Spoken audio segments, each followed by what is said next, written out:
일곱 대접을 가진 천사 중에 하나가 요한에게 이리로 오라 그랬습니다. 그리고 많은 물 위에 앉은 큰 음녀가 받을 심판을 너에게 보이리라 그랬습니다. 그래서 천사의 말이 하면은 2절에 보면 땅의 임금들이 그와 더불어 음행하였고 땅에 사는 자들도 그 음행의 포도주에 취하였다 그랬습니다. 이게 음녀는 누구냐?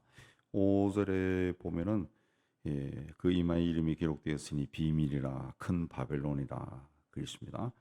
땅의 음녀들과 가정한 것들의 의미다. 이 바벨론으로 봅니다. 요한 당시의 바벨론은 로마 제국을 이야기합니다. 로마 제국이 큰 음녀, 종교적으로나 정치적으로 이 하나님을 떠나서 이 우상 숭배를 하고 탐욕하고 사치를 하고 그 타락해 가고 있었죠. 예. 그래서 여기서 음녀라고 하는 것은 예, 요한 시대의 로마에 비추어서 장차 임할 세상 왕국을 상징적으로 보는 겁니다. 예. 장차 세상에 임할 이 사탄의 나라, 사탄이 지배하는 악이 지배하는 이 나라가 이 음녀, 악이 지배하는 하는 짓이 그냥 악이야, 음녀 그렇게 보여줍니다. 러시아가 하는 짓도 보면은 악이잖아요. 그냥 막 사람이 사는 동네고 뭐고 그냥 포탄을 막 퍼부어요. 우크라이나는 그러지도 못하고 당하기만 하고 세상에 무슨 전쟁이 그런 전쟁이 있는지 너무 약한 사람들은 그냥 당해버리죠. 그냥 죽고 그거 이제 음녀지 음녀. 3절에 보면은 요한이 성령에 이끌려 가서 본 음녀는 몸에 하나님을 모독하는 이름들이 가득하다 그랬습니다. 그리고 머리가 7개고 뿔이 10개다. 그리고 붉은 빛이 나는 짐승이다. 그랬습니다. 붉은 빛 나는 짐승이다. 짐승을 탔다. 그리고 음녀도 자줏빛과 붉은빛 옷을 입고 금과 보석 진주로 꾸미고 손에 금잔을 가졌고 음행에 관계된 온갖 것들을 가지고 있다. 그러니까 세상에 화롭고 부유하고 사치스럽고 그런 건 다 가진 자라는 거죠. 다 가진 자. 원래 세상의 부유함을 다 가지게 되면은 하나님을 찾지 않습니다. 그리고 자기가 가진 것을 더 많이 가지고 더 재밌게 더 살려고 그렇게 하죠. 그렇게 하죠. 그래서 6절에 보면은 이 여자가 성도들의 피와 예수의 증인들의 피에 취한 자지라 그랬습니다. 성도를 죽이고 핍박하고 또 미혹해서 부도덕한 삶을 살게 만들고 하나님을 떠나게 만들고 그렇게 사는 거죠. 그래서 그 여자를 보니까 놀랍게 여기고 크게 놀랐다 그랬습니다. 18절에 보면은 천사가 요한에게 음녀는 땅의 왕들을 다스리는 큰 성이다. 큰 성이다. 그래서 음녀는 그 하나님을 대적하고 우상 숭배를 하는 역사상에 등장한 모든 나라를 통칭하는 상징적인 것으로 보기도 하고 또 이런 것이 이제 하나님을 대적하고 우상 숭배하는 것이 이제 국가가 될 수도 있고 단체가 될 수도 있죠. 통일교 같은 그런 단체, 신천지 같은 거 그런 것도 될 수 있고 또 도시가 될 수도 있습니다. 도시. 힘을 가진 도시가 힘을 가지고 있죠. 힘을 가지고 있습니다. 서울이라고 하는 도시는 굉장한 힘을 가지고 있습니다. 힘을. 그러니까 시민들이 내는 세금이 엄청나기 때문에 굉장한 힘을 가지고 있죠. 시골에 작은 시나 읍 정도 되는 그런 힘이 없어요. 그래서 그런 도시는 작은 도시는 점점 낙후돼 가죠. 왜? 그 시에서 투자할 돈이 없으니까. 근데 서울은 점점 사람이 편하게 살기 편한 곳이 돼가지고 이 사람들이 자꾸 서울로 오고 그런 거예요. 예. 그래서 이 5절에 보면은 땅의 음녀들과 가증한 것들의 의미다. 의미다. 이걸 봐서 음녀는 세상 백성들을 온갖 죄와 타락으로 이끄는 그런 자라는 거죠. 세상 죄악의 배후에 있는 존재라는 거죠. 그러니까 자기 실상을 숨긴 채 배후에서 세상을 자꾸 그 악하게 만들고 타락하게 만드는 거예요. 그래서 이게 뭔지 모른다는 거죠. 숨어 있는 것이라는 거죠. 그래서 5절에 이마에 이름이 기록되었으니 비밀이다 그랬습니다. 그 비밀이라는 거예요. 비밀. 음녀의 이름은 비밀이라는 거지. 비밀. 예. 은밀하게 작동하는데 사람들이 모른다는 거예요. 예. 어떻게 어떻게 이런 생각을 하고 어떻게 이런 일이 일어나는지 모른다는 거죠. 예. 어떻게 백주 대낮에 이런 일이 일어나냐? 어떻게 저런 생각을 할까? 본인도 모르고 사람들은 의구심을 가지죠. 어떻게 저런 생각을 할까? 감히 그 비밀이라는 거죠. 비밀. 뒤에서 조종한다는 영적인 존재가 조종한다는 거죠. 7절에 보면은 천사가 일곱 머리와 이 열 뿔을 가진 짐승의 비밀을 요한에게 가르쳐 줬습니다. 일곱 머리는 일곱 왕이다. 그랬습니다. 일곱 왕이다. 그 10절에 보면은 그 다섯은 망하였고 하나는 있고 그 여섯 왕이 있다는 거죠. 여섯 왕이 있는데 다섯은 망하고 한 개 남아 있는데 다른 하나 일곱 번째는 아직 등장하지 않았다. 등장하면은 잠시 머물 것이다. 그렇습니다. 예. 또 열불은 그 12절에 보면 열왕이다. 그렇습니다. 열왕이다. 근데 이것도 아직 나라를 얻지 못했다. 그렇습니다. 아직 나라를 못했지만 나중에 짐승과 더불어 한동안 권세를 받으리라. 일곱이나 열은 충만하다는 뜻입니다. 충만. 그러니까 열불이라고 하는 것은 장차 짐승에게 복종할 세상 나라의 이 권세를 이해합니다. 불이라고 하는 것은 이 권세, 권력을 상징하거든요. 그래서 옛날에 그 군인들이 싸울 때 투구에 뿔을 다 올려놨다고요. 예. 이건 이제 아직 열왕이 나라를 얻지 못했다. 12절에 그래야죠. 아직 나라를 얻지 못했다. 그랬습니다. 때가 되었을 때 열왕이 합세해서 자신들의 권력을 짐승에게 몰아주는 겁니다. 13절에 한 뜻을 가지고 자기의 능력과 권세를 짐승에게 준다. 짐승에게 준다. 비스트에게 준다. 예, 그렇습니다. 그러면 짐승이 11절에 보면은 여덟 번째 왕으로 등장한다는 거죠. 여덟 번째 왕으로 등장하고 그래서 그리스도를 대적하고 성도들을 핍박하게 된다. 성도를 핍박하게 된다. 여기 일곱 머리가 뭐냐? 열왕이 또 누구냐? 이걸 가지고 이제 그 자꾸 논쟁이 벌어져요. 그래서 일곱 나라는 지금까지 역사에 등장했던 일곱 나라다. 그러면 그게 고대 제국으로 등장했던 나라가 아시리아, 그다음에 바벨론, 페르시아, 헬라, 로마 이게 되거든요. 그러면 10절에 보면은 다섯은 망했다. 예, 아시리아, 바벨론, 페르시아, 헬라 뭐 요한 시대에는 아직 로마가 망하지 않았죠. 망하고 하나는 있고 여기 뭐 그 전에까지 포함하면 하나가 더 들어갈 수도 있겠죠. 그렇게 하면은 하나는 있고 로마가 있을 수 있고 다른 하나는 아직 이르지 않았다. 이렇게 역사에 등장하는 나라로 해석하는 것도 있고 또 열왕을 또 이제 80년대까지만 해도 유럽 공동체 EU로 봤습니다. 그때는 10개국이 안 됐어요. 그래서 등장하면은 열왕이고 유럽의 의장이 짐승이다. 굉장히 오랫동안 그런 이야기가 있었습니다. 왜 그러냐면은 당시만 해도 70년대, 80년대 해도 유럽이란 나라가 세계를 주물럭거렸거든요. 그러니까 유럽 의회 의장이 비스트다. 뭐 이렇게도 이야기했는데 지금은 이제 그런 걸 이제 많이 동조를 하지 않죠. 왜 그러면 유럽 자체가 막 엉망이 돼 있거든. 엉망이 돼 있고. 근데 근데 그런 이런 것들은 그 하나님의 계시를 굉장히 그 인간화 시켜버린 겁니다. 예, 현재 역사에 막 무리하게 종말론을 끼워 맞추는 것이 돼요. 그러면은 성경 계시록에 나오는 모든 것이 이 톱니바퀴처럼 다 맞아 들어가야 되는데 그렇게 되지 않습니다. 그렇게 되지 않습니다. 그러니까 그냥 짐작하는 거죠. 이렇게 짐작하고 이런 일이 일어나는구나.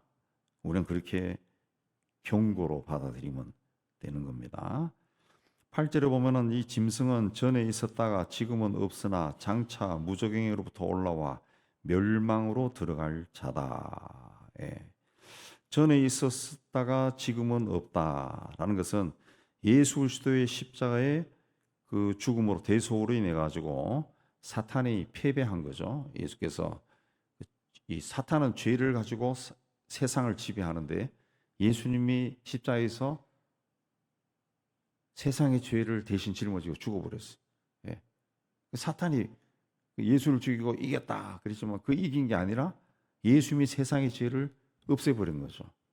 그리고 죽음조차도 부활하셔 버렸어요. 부활하셔. 그래서 전에 있었다가 지금은 없다. 사탄이 치명적으로 패했다는 거죠. 그러므로 짐승은 그리스도를 대적하는 사탄의 세력입니다. 근데 이것이 이제 12절에 아직 나라는 얻지 못했다. 그러나 13절에 장차 왕들이 자신의 모든 능력과 권세를 짐승에게 준다. 그리고 짐승이 이제 14절에 어린 양과 더불어 싸울 것이다. 싸울 것이다. 네. 그러니까 하나님께 대적하는 세력이 그 하나님의 백성들과 싸운다는 거예요. 싸운다. 그입니다. 그러니까 우리 그 하나님의 백성들은 하나님께 대적하는 세력과 싸우는 거예요. 싸우는 거. 옛날이나 지금이나 영적인 전투죠. 영적인 전투. 우리는 그 악한 자들의 배후에 그들을 조종하는 악령과 우리와 함께 하시는 하나님의 영이 싸우는 거예요. 싸우는. 예. 그래서 짐승과 어린 양의 전쟁은 그 지상의 권력자들이 사탄과 악한 영들의 그 지휘를 받아가지고 조종을 받아가지고 어린 양 그리스도에게 도전하는 겁니다. 도전. 그러나 그들은 패하고 맙니다. 패하고 맙니다. 어린 양은 14절에 만주의 주시오 만왕의 왕이심으로 그들을 이기실 터이요. 또 그와 함께 있는 자들을 곧 부르심을 받고 택하심을 받은 진실한 자들도 이기리로다. 주님이나 성도가 다 이긴다. 그렇습니다. 15절에 그 음녀가 앉았던 무리 백성과 무리와 열국과 방언이다. 굉장히 큰 무리라는 거죠. 예. 그러니까 그 음녀를 굉장히 많은 사람들이 따라간다는 거죠. 굉장히 많은 사람들이 따라간다. 그렇습니다. 굉장히 많은. 무너질 것 같지 않은 그 이 힘을 가지고 있는 이 음녀가 결국은 16절에 보면은 열불과 짐승이 음녀를 미워하여 망하게 하고 벌거벗게 하고 살을 먹고 불로 아주 사르리라. 자기를 지지하던 사람들에 의해서 망한다는 자중 질환이 일어난다는 거죠. 일어난다. 그래서 구약 성경에도 보면은 그 이스라엘을 공격했던 아말렉 족속들 이런 족속들이 하나님이 눈을 어둡게 하니까 자기들끼리 막 치고 죽였다 그렇게 하잖아요. 자기들끼리 이제 미워하고 그렇게 한다는 거죠. 원래 그 악한 자들은 그 왜 악을 행하느냐 이익 때문에 하거든요. 자기 어떤 이익. 근데 이익이 상충되면은 악한 자들은 자기들끼리 싸워요. 싸울 때 아주 거칠게 싸워. 아주 거칠게 싸워. 예. 그러니까 악은 이 굉장히 번영하는 것처럼 보이지만은 결국 망한다는 거죠. 망한다는. 예. 악의 속성은 스스로 내분이 일어나. 내분이. 예. 악한 자들끼리 뭉치고 있어도 막 같은 악을 해도 그 자기가 더 많은 것을 차지하려고 그렇게 하거든요. 예. 그래서 스스로 망하는 겁니다. 스스로 망하는. 스스로. 뭐 우리가 악 그럴 때 그 대명사로 마피아들을 많이 이야기하는데 마피아도 이 스스로 마피아도 그 몰락하는 과정 보면은 거의 대부분 자기들끼리 싸워서 몰락. 자기들끼리 더 많은 이권을 차지하려고 상대방을 밀고 하고 또 막 죽이고 이렇게 하다가 예, 언젠가 벌거벗은 세계사에도 보니까 나오더구만요. 예, 그 패권을 시칠리아 섬에서 패권을 차지하기 위해 가지고 서로 막 싸우다가 상대방을 너무 많이 죽이는 거예요. 너무 많이. 그러니까 국가가 막 개입을 하는 거예요. 국가가 경찰이 막 수백 명, 수천 명이 들어가가지고 막 이잡듯이 다 잡아버린 거예요. 예. 다 망해버린 거예요. 다 망해버린. 예. 그러니까 악의 속성 때문에 망하는 겁니다. 또 종말론적인 관점에 보면서는 종말론적인 관점에 보면은 악의 세력에 속해 있다고 하는 사실 자체가 이미 하나님의 심판이에요. 예. 악한 사람. 그래서 세상 사람들이 많이 그렇게 이야기합니다. 하나님이 살아계시다면 왜 이 악한 것을 그냥 두고 보냐. 그리고 그런 예도 있죠. 어떤 자는 자기가 막 악한 일을 하는 거야. 그리고 하나님이 살아계시다면 왜 내가 이 악한 일을 하는 것을 보고도 가만히 있을까? 그게 아니지. 하나님이 살아있기 때문에 가만히 있는 거예요. 왜? 네가 악을 행하는 것 자체가 하나님의 심판이죠. 악을 행하는 자체가. 악이라는 것이 얼마나 더럽고 음흉하고 폭력적이. 그걸 내가 해.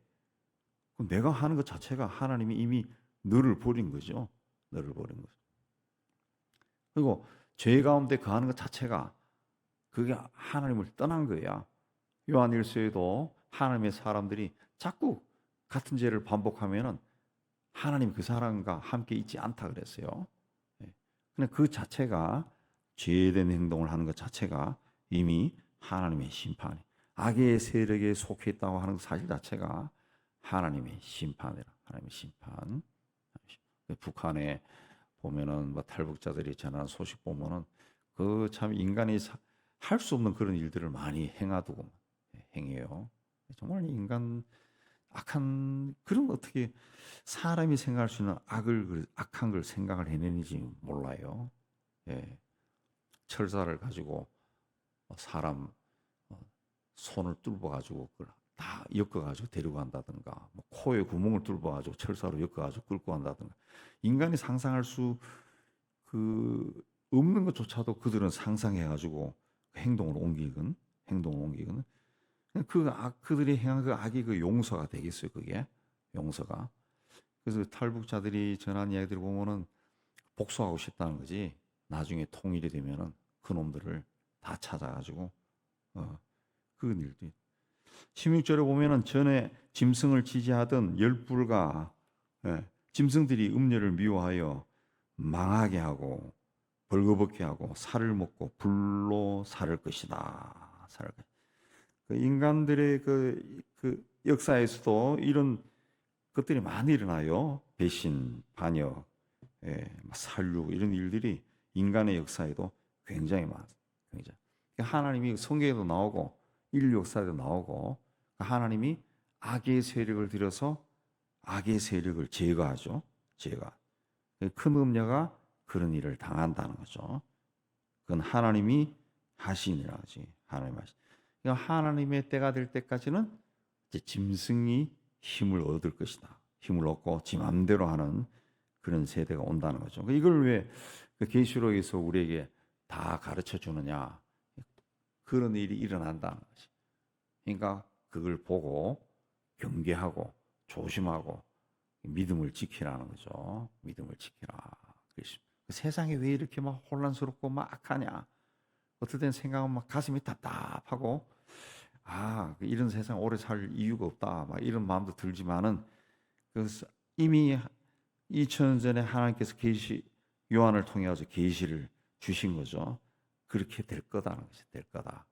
될 거니까 제가 생각해도 앞으로 세상은 절대로 더 밝아지지 않을 것 같아요.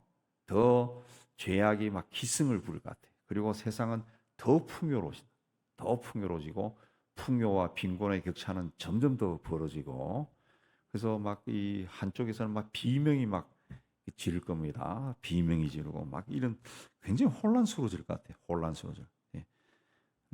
세상은 그렇게 혼란스러워지지만 개개인의 삶은 여전히 마트 가서 물건 사고 밥 먹고 그렇게 삽니다. 예, 그 신경 안 쓰고 살면은 그냥 내 생활은 그냥 평안해요. 그러나 눈을 돌려서 보면은 세상이 굉장히 악해진다. 굉장히 악해져. 예. 상상하기 힘든 일들이 막 일어난다는 거죠. 예. 없는 일들이. 저는 저 우리나라 정치인들이 하는 것들 보면은 어떻게 이런 일이 일어날까 할 정도로, 그거는 그 군인들이 나라를 다스릴 때도 없었던 일들을 막 하는 거 보면은 굉장히 악해지는 것 같아요. 점점 마음들이 막 악해지는 것 같아요. 마음들이. 예. 자, 이는 하나님이 17절에 자기 뜻대로 할 마음을 그들에게 주사 한 뜻을 이루게 하시고, 그냥 하나님 내버려 둔 거죠. 그들의 나라를 그 짐승에게 주게 하시되 하나님 말씀이 응하기까지 하십니다. 이 환난 때에 성도들이 미혹을 받을 거라는 거죠. 그리고 음녀가 가공할 파괴력과 영향력을 가지고 성도들을 넘어뜨릴 것이, 넘어뜨린다. 예. 제가 다니는 길에 그 하나마이시 어딘가 올림픽 기자촌 뒤쪽에 거기에 나중에 확인해 보니까 그 신천지 강동 성전이더구만. 신천지 강동 성전. 거기 보면은 어느 때 되면은 젊은 사람들이 몇백 명이 똑같은 옷을 입고 막 쏟아져 나와요. 길을 건너요. 길 건너서 버스 기다리고 하는데, 그 애들이 다 남자애나 여자애나 다 정상적으로 보이고 참 잘생긴 애들도 많고 그러던데, 거기서 다 빠져나온다. 네. 그 어떻게 저희들이 저렇게 할까? 네. 혼자 많이 생각해 보니까 우리 개신교가 이 정신 차려야 되는 게 뭔가 하면은, 우리 기독교 개신교, 예, 어느 때부터 이 찬양을 좋아하거든. 이건 순전히 제 생각인데, 찬양한다고. 막 교회는, 어느 교회나, 우리 교회도 뭐 한 달에 한 번 하지만은 찬양하고 그러면 막 밴드를 동원해서 막 쿵짝쿵짝 그러고 그러면은, 특히 젊은 사람들 막 손들고 뭐 주여 그래 찬양하고 눈물을 흘리고 막 그러고 한다. 예. 근데 이단들은 뭘 합니까? 말씀을 가르쳐요. 말씀을. 그 성경 공부 안 오면은 그냥 반역자 비슷하게 취급해가지고 그냥 바둑판처럼 앉혀가지고 막 달달 외우게 하고 따라하게 하고 막 세뇌를 시킨다, 말씀으로. 걔들은 찬양 많이 안 합니다. 말씀. 모든 이단이 다 그래요. 통일교나 신천지나 하나님의 교회나 성경 공부를 무지하게 한다. 성경 공부를. 우리가 거기서 나간 거지. 우리 청년들 성경 공부 하나요? 안 해요. 안 합니다. 찬양한다 그러면 다 모여.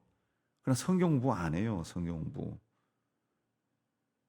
이게 이단이 자꾸 번성하는 거지. 번성하는 거지. 예. 우리는 가르쳐 줘도 준다 그래도 안 오거든.